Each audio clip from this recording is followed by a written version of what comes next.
गया। इतने लंबे समय तक हम समाज में काम कर रहे हैं, लेकिन कभी ऐसा नहीं हुआ। ऐसा कल परसों हमारा घटना घट गया, उसमें आने वाले समय का युवा भंवरलाल परमार था, वो चला गया। जो आज मेरी छवि है, मेरी बोलने की शैली है, मेरे पास जानकारी है, ऐसा ही मैं देखता था कि ये व्यक्ति मेरा प्रतिनिधित्व आने वाले समय में करेगा। ऐसा एक व्यक्ति हमारे बीच से ना रहा, और मेरा राइट हैंड कांति भाई, वो अभी हॉस्पिटल में है, और मैं यहां पर आया और यहां बोल रहा हूं, यह भी मेरे लिए दुख का विषय है। लेकिन आदिवासी एकता परिषद के राष्ट्रीय महासम्मेलन में मेरे बोलने के बाद सांगलिया दादा ने कहा था कि आपको एक बार हमारे इलाके में आना पड़ेगा। तो उस समय से किया हुआ वादा, विकट परिस्थिति में कल हमारा अंतिम संस्कार भी भाई का होने के बाद तत्काल हम लोग वहां से निकले, और आज सुबह 5 बजे अक्कलकुआ हम लोग आ गए। और यहां आने का हमारा जो उद्देश्य, मकसद सबसे बड़ा ये था कि यहां बड़े पैमाने पर युवा साथी आएंगे, और युवाओं का इस सम्मेलन है तो युवा साथी आएंगे। तो हम लोग काम किसके लिए कर रहे हैं? मैं तो ऑलरेडी शिक्षक हूं, और शिक्षक का काम होता है जानकारी देना, और एक शिक्षक कभी भी झूठी जानकारी नहीं देता, वो सच्ची जानकारी ही देता है। वो चाहे सच्ची जानकारी कड़वी भी क्यों नहीं हो। और मैं तो मीठा बोलने का आदी रहा भी नहीं हूं, वो ही बात बोलता हूं जो कोई नहीं बोलता है।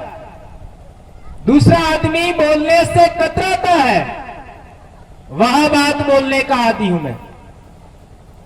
तो आज की तारीख में 30 तारीख को सातपुड़ा में मैं अपनी बात बोल रहा हूं। मेरे उन 2 साथियों को मैं अपना आज का जो वक्तव्य है उनको समर्पित करता हूं। इसमें एक भाई हमारे बीच नहीं रहा, और दूसरा आदमी भाई है वो 1-2 दिन में ठीक हो जाएगा। दोस्तों, युवाओं की जहां तक बात आई, हमारे पूर्वजों का नियम हुआ करता था कि सबसे योग्यतम आदमी समाज का नेतृत्व कर सके, समाज की तमाम समस्याओं का समाधान कर सके, और समाज की सुरक्षा कर सके, ऐसे सर्वोच्च लीडर के नेतृत्व में हमारा समाज काम करता था एक जमाने में। और उसी सर्वोच्च लीडर की संरक्षण में नई पीढ़ी के युवा है वो अपना नेतृत्व निखारते थे, सीखते थे, और बेहतर नेतृत्व करने के लिए तैयार होते थे।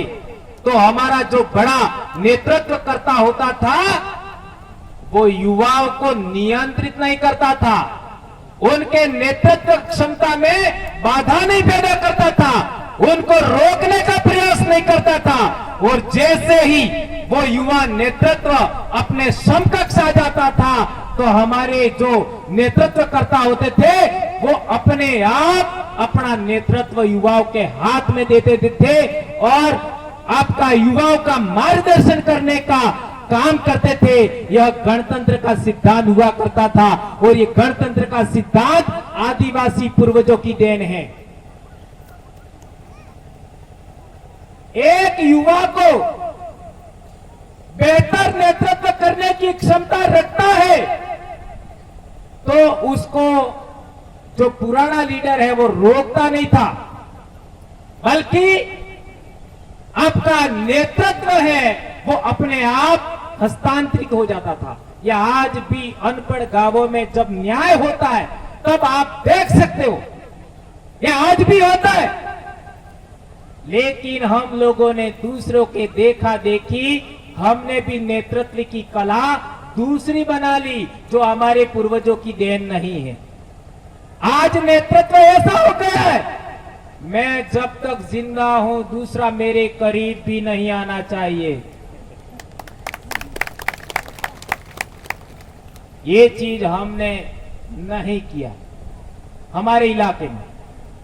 हमने तो यह सोचा कि कोई व्यक्ति हमारे करीब आ जाए और हमसे भी बेहतर नेतृत्व करे तो हमें तो खुशी होगा।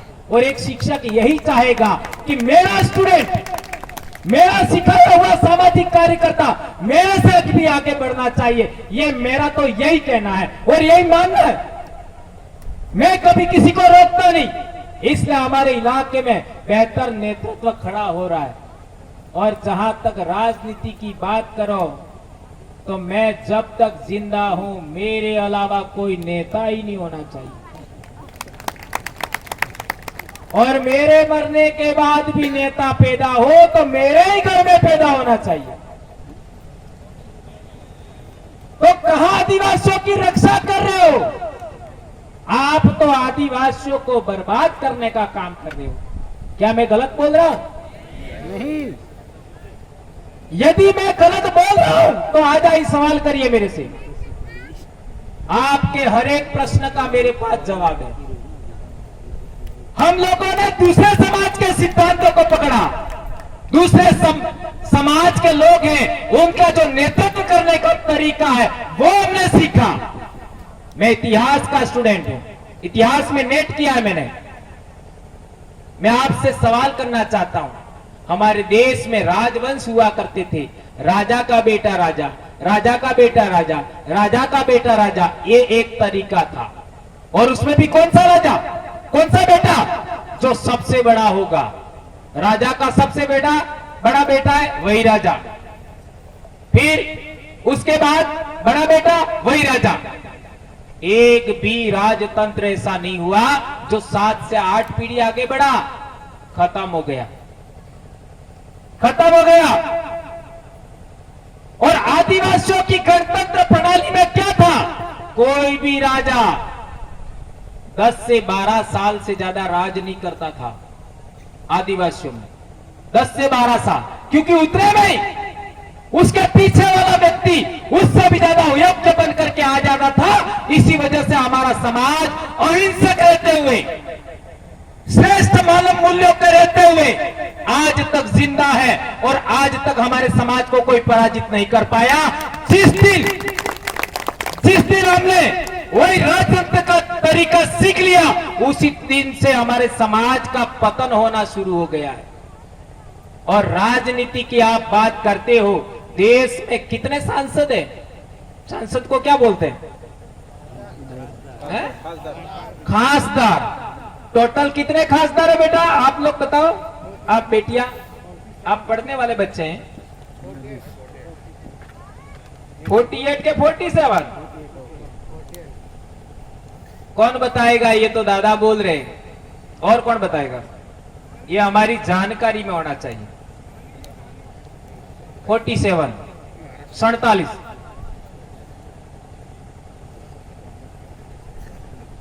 40 और 7। ओके बेटा, 47 समझ में आया हिंदी में? 47 आमदार खासदार, खासदार हर 5 साल में दिल्ली जाते हैं। क्या आपके समाज की आवाज पिछले 75 साल में इन 47 खासदार ने उठाई? नहीं, नहीं, हाँ या ना तो बोल सकते हैं ना? नहीं। जब नहीं उठाई तो क्या उनको घंटा बजाने भेजा है? क्यों भेजा है?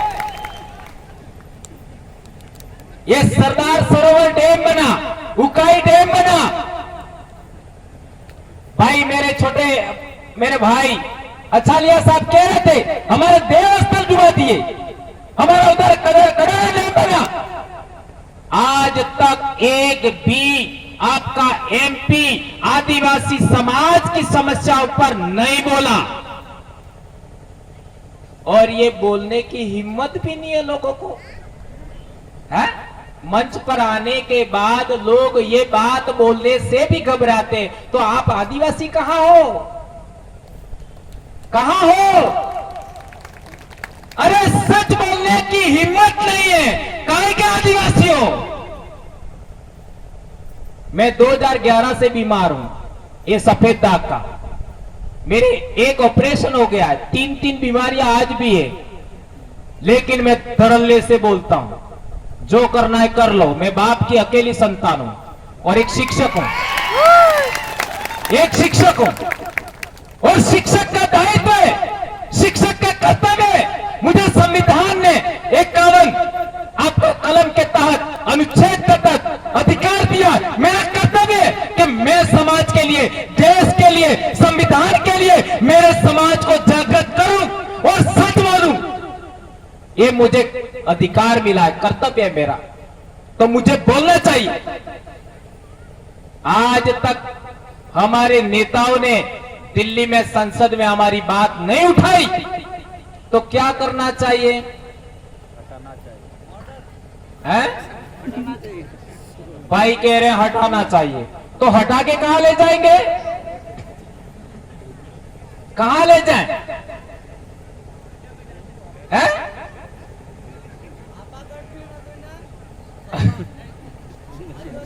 हटा के कहां ले जाए? हटाने की जरूरत नहीं है, इस सिस्टम खत्म करने की जरूरत है। लाखों साल से हमारे पूर्वजों में ऐसा नेतृत्व कभी नहीं पैदा हुआ, तो पिछले 75 साल में ऐसा नेतृत्व कैसे पैदा हुआ? यह बड़ा सवाल है। ये समस्या पकड़ो, समस्या का कारण पकड़ो। और एमएलए को क्या बोलते हैं? आमदार। वो कितने टोटल? नहीं, पूरे देश में अपने आदिवासी 350 के करीब। क्या ये 350 के करीब एमएलए आदिवासियों के विषय पर, आदिवासियों की परेशानी पर विधानसभा में कभी बोले? कभी बोले? अभी पालघर में जो घटना घटी कभी बोले? नहीं। अभी हमारा नेपा नगर में जो घटना घटी बोले? नहीं। अभी रतलाम में घटना घटी कभी बोले? नहीं। राजस्थान में कोई घटना घटी कभी बोले? नहीं। तो क्यों भेजा है उनको? समोसे खाने के लिए? है? क्यों भेजा है? 2 रुपए की रोटी खाने के लिए। आप लोग कह रहे उनको हटाना चाहिए, हटा के कहां ले जाए? ये सिस्टम बदलना है। और सिस्टम कैसे बदलेगा? देश आजाद नहीं हुआ था, देश आजाद नहीं हुआ था, देश में संविधान नहीं बना था। उस समय इन लोगों ने योजना बनाई कि आदिवासियों का लीडरशिप कैसा होना चाहिए। इसके तहत हमको सिलेक्शन का पावर नहीं दिया, हमको केवल इलेक्शन का पावर दिया है। सिलेक्शन का पावर किसके पास है? जिसका पार्टी होता है, जिसका हाईकमान होता है, उसके पास सिलेक्शन का पावर होता है। हमारे पास तो केवल इलेक्शन का पावर है, और वो भी ईवीएम की वजह से हाईजेक हो गया। 2013 में सुप्रीम कोर्ट ने जजमेंट दिया, free, fair and transparent EVM से चुनाव नहीं हो सकता। आज हम कितने बड़े संकट से गुजर रहे हैं। सिलेक्शन का पावर आपके पास नहीं है, तो वो आपका कैसे आपका? आपके परिवार में जन्म ले लिया, आपका हो गया क्या? आपका वड़वी है, आपका तड़वी है, आपका राठवा है, बारेला है, बिलाला है, भील है, कोकणी है, गोंड है, संथाल है, मुंडा है, उराव है, तो क्या हमारा हो गया? अरे हमारे घर में जन्मा है, लेकिन ये उसका थोड़ी है। ये किसने बनाया? ये दूसरे ने बनाया। जिस तरीके से छोटा सा बकरी का बच्चा है, भैंस का बच्चा है, उसको डोरी से बांधते हो तो वो तोड़ने का प्रयास करता है। छोटा सा बकरी का बच्चा भी, क्या बेटा सही कह रहा हूं मैं बेटियों? तोड़ने का प्रयास करता है, लेकिन उसको टूटता नहीं है। तो फिर वो जैसे जैसे बड़ा होता है उसके दिमाग में ग्रंथि बैठती है। क्या ग्रंथि बैठती है? कि ये टूटने वाला नहीं है। यदि वो भैंसा होता है, उसको क्या बोलते हैं उधर? पाड़ा। क्या बात है, हमारे भी पाड़ा ही बोलते हैं। वो पाड़ा बहुत ताकतवर होता है, वो रस्सी को तोड़ सकता है, लेकिन नहीं तोड़ता। नहीं तोड़ता। क्यों नहीं तोड़ता है? बचपन में उसके दिमाग में बिठा दिया कि ये टूटने वाला नहीं है। ये टूटने वाला नहीं है। बचपन में हाथी का बच्चा भी तोड़ने लायक होता है, नहीं तोड़ता है। बचपन में दिमाग में बिठा दिया जाता है ये टूटने वाला नहीं है। तो ये बेचारे हैं, उनका तो दिमाग का क्या कहूं मैं। अभी मैं कभी कभी अटपटा सा बोल जाता हूं, लेकिन पहली बार आया हूं, कहीं आपको बुरा नहीं लग जाए, इसलिए वो वर्ड इस्तेमाल नहीं करता। इस तरीके से दिमाग पर कंट्रोल किया हुआ है कि वो व्यक्ति बोलना चाहता है, नहीं बोल पाता है हमारे समाज के लोग। तो अब तरीका क्या है? तरीका ये होना चाहिए कि जिस विधानसभा के अंदर, जिस लोकसभा के अंदर चुनाव हो रहा है, वहां के आदिवासी लोग ही तय करें कि यहां से चुनाव लड़ेगा कौन, और उसी को इलेक्ट करना है। सेलेक्ट भी हमको करना है, इलेक्ट भी हमको करना है। यदि ऐसा कर दिया तो आदिवासियों की स्वतंत्र आवाज विधानसभा और संसद में जा सकती है कि नहीं जा सकती है? जा सकती है। बराबर है। हाँ। गलत तो नहीं बोल रहे हो? नहीं। मैं गलत तो नहीं कह रहा ना? नहीं। और आप लोग तो चाहते हो कि युवाओं को आगे आने ही मत दो, है? मेरे जिले के अंदर 96 पंचायत समिति सदस्य जीते, उनमें 40 तो कुंवारे थे। 40, 2 एमएलए जीते, इसमें 1 कुंवारा, और 4 प्रधान मेरे जिले में जीते हैं, उसमें 1 अभी भी कुंवारा है। 1 अभी भी कुंवारा है। और 13 जिला परिषद सदस्य है, उनमें 5 आज भी कुंवारे हैं। सोचो, एक इलाके के अंदर, एक जिले के अंदर, वहां के लोगों ने सिस्टम को बदला, आपका व्यवस्था को बदला, और इस जाजम से सेलेक्ट करने का काम किया और इलेक्ट करने का भी काम किया, तो इतना बड़ा बदलाव हुआ, कुंवारे जनप्रतिनिधि बन गए। तो यही बात पूरे आदिवासी इलाके में, जिसको हम भील प्रदेश कहते हैं, बॉम्बे से लगा करके उदयपुर तक, आपका राजसमंद अजमेर तक, इस पट्टी पश्चिमी भारत के अंदर जिस कॉन्स्टिट्यूंसी का चुनाव है, उसी कॉन्स्टिट्यूंसी के लोग मिलकर सेलेक्ट करें इस जाजम पर बैठ करके कि हमारा उम्मीदवार कौन हो। इतना सा बदल देते हो तो आपकी आवाज विधानसभा लोकसभा में उठ सकती है। क्या ये करना चाहिए? कौन कौन चाहते हो? क्या बात कर रहे हो? तो आपको रोका किसने था अभी तक? है? किसने रोका था? सिस्टम ने नहीं रोका था, ऐसे नहीं, दिमाग ये में। गुलाम बना हुआ है। भंवरलाल परमार को संगलिया दादा ने इसीलिए बुलाया, थोड़ी सी ये बंधन है वो टूट जाए। कोई भी व्यक्ति यदि हमको बंधन में बांधता है गलत सिस्टम के, तो हमें बंधन तोड़ना होगा। क्या आप तोड़ने के लिए तैयार है? हाँ। और ये जो लड़ाई है, उस लड़ाई के अंदर हम लोगों को अनुशासन सबसे पहले रहना होगा, जैसा भाई कह रहे थे, अनुशासन, और दूसरा व्यवस्था के साथ।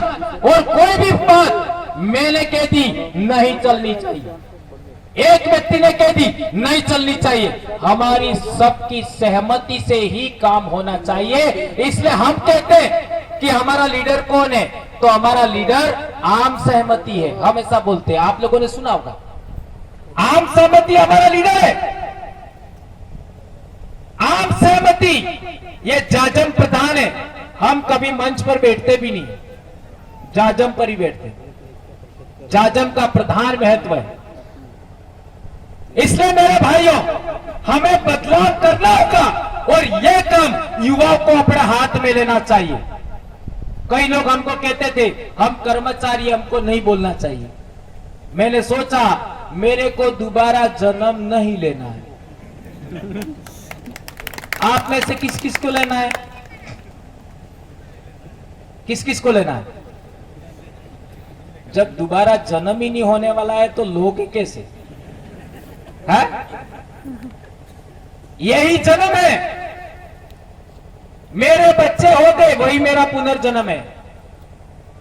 ये आम के पेड़ है, ये आपका फल है, वो आम जिंदा है, तब इस पर मोर आया था और फल लगा है, जिंदा है पेड़ आम, और फल यानी के नीचे गिरेगी पक करके तब भी वो जिंदा होगी, और वो गुठली है वो जमीन में जाएगी तब भी जिंदा रहेगी, और उगेगी तब भी वो जिंदा होती है।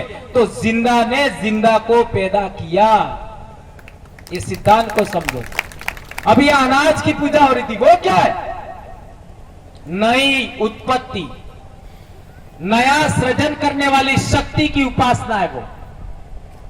तो हमारी नई संतति पैदा हुई, नई पीढ़ी पैदा हुई, यही हमारा पुनर्जन्म है। तो हम लोगों को, इसी पीढ़ी को, आज इसी जीवन के अंदर हमें सच बोलना ही होगा किसी भी सूरत में, और हमको संविधान ने यह अधिकार दिया है। हमारे पूर्वजों के सामने बहुत सारी समस्याएं थी, लेकिन आज हमारे सामने इतनी समस्याएं नहीं है। हम लोगों को बोलने की हिम्मत करना चाहिए। एक महत्वपूर्ण बात कहना चाहता हूं कि आपका जो ये लीडरशिप है, राजनीतिक लीडरशिप, वो अलग अलग पार्टियों में बटी हुई है। ओके, तो क्या हम लोग अलग पार्टी बना करके ये काम कर सकते हैं? नहीं कर सकते। ध्यान रखो, बहुत बड़ी बात कह रहा हूं मैं। क्यों?